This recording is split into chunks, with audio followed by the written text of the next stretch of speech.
Hi there, Logic Language Learners.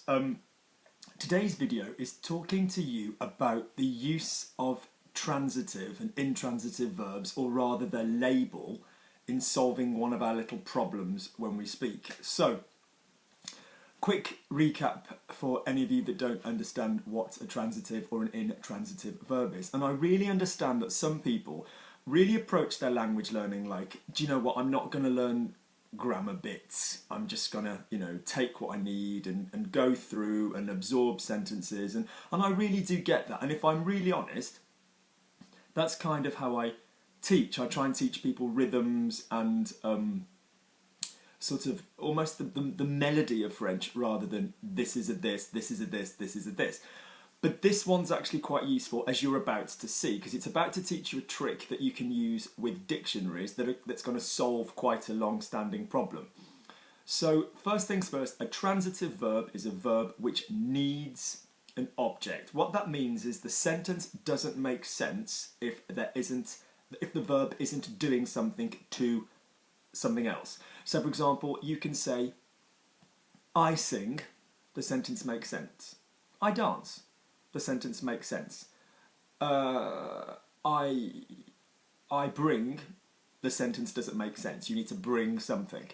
I do, the sentence doesn't make sense. It needs to be I do it, or I do them, or I do I do him.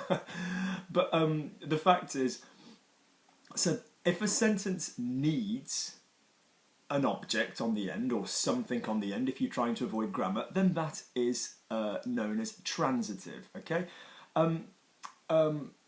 People get confused and they start thinking about transit, and that meaning that a verb is having an action on something else, which is kind of, not necessarily the way to think about it. It's basically, it's more like, I don't know, people say think of transform like you're transforming one other thing, but basically transitive goes across to something else, or rather needs something else, and intransitive doesn't. So for example, we're not saying that, so some verbs can be both.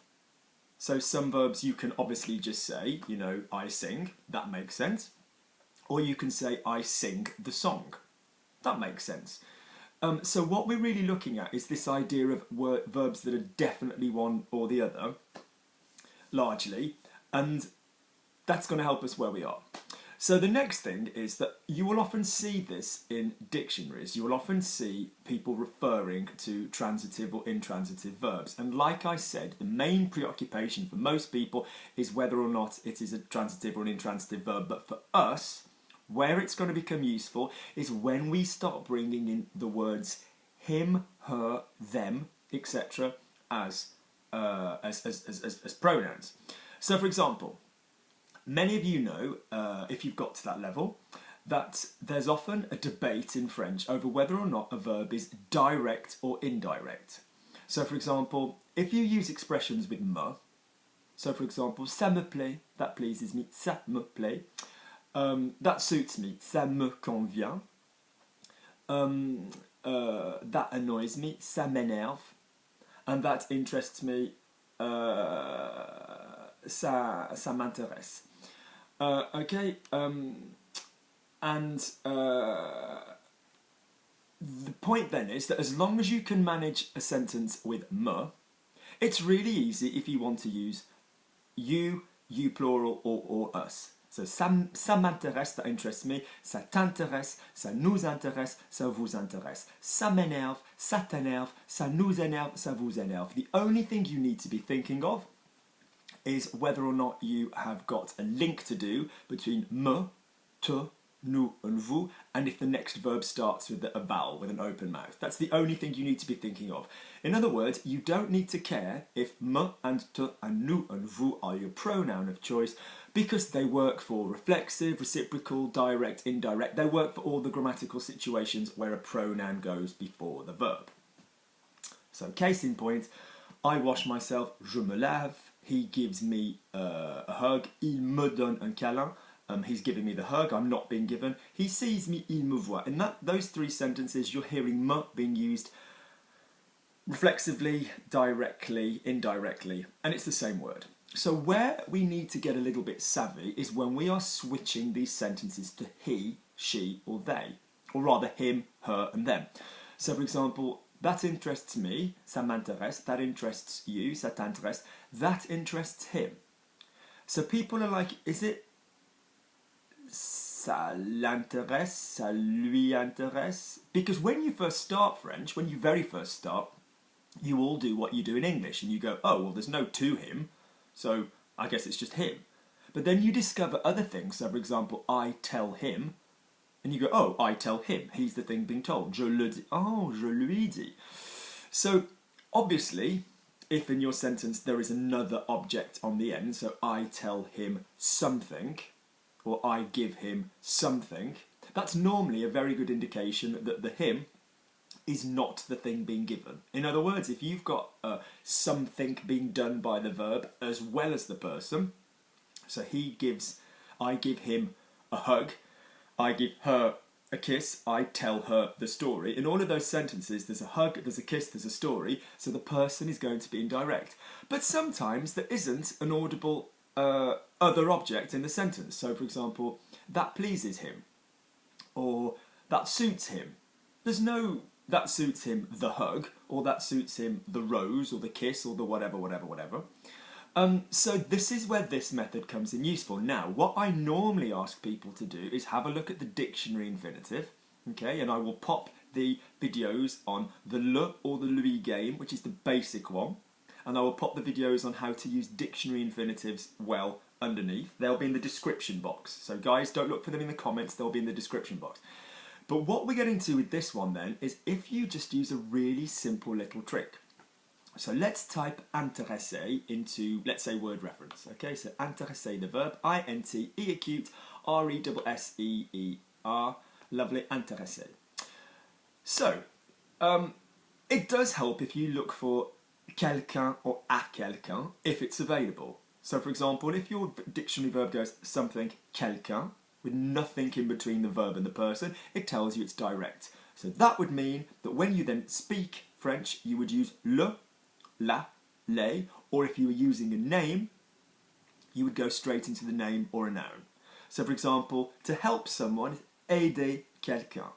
Yeah? And you might see that in the dictionary as aider quelqu'un. So you go, okay, fine, so I help him, je l'aide, not je lui aide. L'aide because of L apostrophe. I help her, je l'aide because of L apostrophe, not la aide. I help them, je les aide. I help John, j'aide Jean, not j'aide à Jean. I help the woman, j'aide la femme. As opposed to if you saw a verb that was something à quelqu'un, to allow someone, so permettre à quelqu'un. So I allow him, je lui permets. So in other words, the à quelqu'un would translate as being indirect because it's verb à quelqu'un. So basically, what this then means is that if you had a name or a person afterwards, again, you'd need to take this à into account. So for example, I allow Luc, je permets à Luc. I allow Luc to do something. I allow my mum, je permets à ma mère, or I allow the boy, je permets au garçon. So you constantly need to know whether or not a verb is direct or indirect. So this gets us to this. If you then look at the dictionary, you won't always conveniently have quelqu'un or à quelqu'un, and rather annoyingly, dictionaries really seem to favour examples where we use me or te. They don't often seem to give you examples where they use him or her, which would be brilliant because that would then tell you whether a verb was sort of direct or indirect. But what you can do is this little trick. So if you looked up intéresser, and I'll pop the link underneath, so you type intéresser into word reference, you will see intéresser. Then you will see a little blue arrow. That's to conjugate the verb. Then if you move to the right, you will see a little three-letter logo in blue saying in italics saying VTR. Okay, VTR. If you scroll your cursor across VTR, it would tell you that it's short for verbe transitif, okay? Un verbe qui s'utilise avec un complément d'objet direct, COD. You will start seeing COD everywhere. It basically means direct object, okay? And then it gives you an example, j'écris une lettre, I write a letter. If you were to move across to the verb on the right in English, interest, then you will see again the little arrow, and you will see that definition in English. Transitive verb, a verb taking a direct object. For example, say something, she found the cat. So the point is there, what interests us the most is that it says a verb taking a direct object. So yes, there's a debate between a transitive verb and an intransitive verb, but we actually don't care about that. What that then tells us is that it takes a direct object. So what does direct mean? Does it mean le, la, les, or does it mean lui and leur? As a pronoun, it means le, la, les. So now we can hunt for this word, this symbol, or rather the lack of this symbol, when we have problems. So for example, intéressé, it's direct. It tells us it's VTR direct. So does that mean if I say it interests him, is it going to be ça lui intéresse or ça l'intéresse? Because your ear will kind of get used to hearing both. Not that one is correct, I just mean your ear, not that both are correct, but I mean that your ear will start in being familiar with the sound of le and lui. So it's sometimes problematic. So if it's intéressé and it's VTR and it tells us it's direct, that means it's going to be le, la and les. So that interests him, ça l'intéresse, not ça lui intéresse. That interests them, ça leur intéresse. Let's do another one, that pleases him. So let's type in plaire, P-L-A-I-R-E, into the dictionary. Now, conveniently, you've got plaire à quelqu'un, which is very kind of them, yeah, but you don't always have that. So already the plaire à quelqu'un tells me that it's going to be indirect, because literally it goes from the verb, not straight across into the person, it's got an à in the middle. So that automatically tells me that pleases me, ça me plaît, ça te plaît, ça lui plaît. Can I make the point? If your verb is à quelqu'un, it is indirect, which means the pronouns lui, leur need to be used, not le, la, les. Equally, it means when you use a name or a noun, you need to be mindful of that at the end of the verb. So, please somebody, ça plaît à la femme, ça plaît à ma mère, ça plaît à Julie, rather than just ça plaît Julie, okay? You will also then spot in blue, to the right of plaire à quelqu'un in brackets, quelqu'un is just a stand-in. That can be changed for, you know, something else. You will see VTR IND, which you can pretty much work out already, means verbe transitif indirect, okay? So, un verbe qui s'utilise avec un complément d'objet indirect, which is known as a COI rather than a COD, okay? So you've got complément d'objet direct, complément d'objet indirect.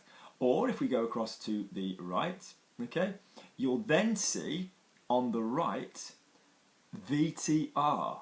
Now, why have we got to be careful with this? Because in the previous one I showed you what VTR meant on both sides in both languages, just so that you get the definition. But sometimes verbs in English are one thing and in French they are another. In French it's to please to somebody. In English it's to please somebody. So in other words, that's telling me, okay? Now, the use of transitive there, so the idea between transitive and intransitive is whether or not it needs an object. That's the main focus. For us, for our points, that's not really our concern. We kind of know that. We know it's to please somebody. That's not our worry. Our worry is whether or not it's going to be lui or le. So the fact is, keep your eyes on the left, keep your eyes on the French column, and it will tell you. Let's do another one then. So in other words, that pleases him, ça lui plaît, ça leur plaît, ça plaît à quelqu'un. Let's do that annoys.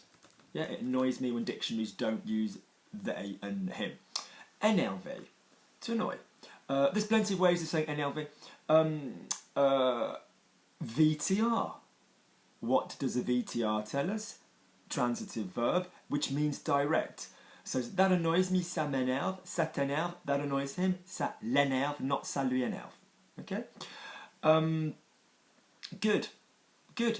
Whether or not it's direct or indirect in the English, we don't actually really care because they're not often always the same. Let's do another one. To suit, convenir. That suits me. Ça me convient. That suits you. Ça te convient. That suits us. Ça nous convient. Now that would be to suit as in a time rather than colours. Okay? Convenir à quelqu'un. Now, often the indirect one will give us à quelqu'un, which solves the riddle straight away. And it will then obviously, to back